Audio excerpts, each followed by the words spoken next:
Happy Saturday morning! Walang pasok today, kaya naman masarap mag-food trip lalo pat maulan.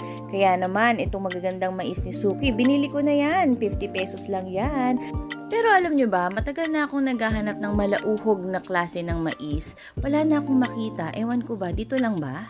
Anyway, kagabi pa nga lang nagbili na yung bunso ko na ang gusto nyo daw ulam ngayong breakfast ay ham. Kaya naman yung natirang 2 piraso kahapon ay ipinirito ko na. While yung panganay ko naman ay nagbili ng menu chicken, kaya nagmarinate na rin ako kagabi.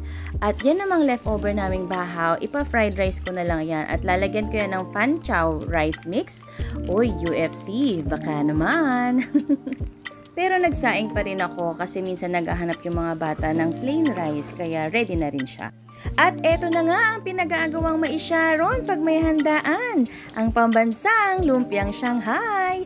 Ito namang marinated chicken, in-air fry ko lang ng ilang minuto hanggang sa maging golden brown. At since maulan, nag-prepare na rin ako ng soup para kami may mahigop na sabaw. Bagay na bagay nga yan dyan sa fried rice at kung anumang piniritong pagkain para naman hindi na dry ang ating almusal, di ba? At tingnan nyo naman ang mais na pagkalalaki. Hindi mawawala ang prutas sa aming hapagkainan. Tapos bumili na rin pala ako ng pandesal para kung sakaling ayaw ng mga bata ng rice, meron silang ibang option na carbs.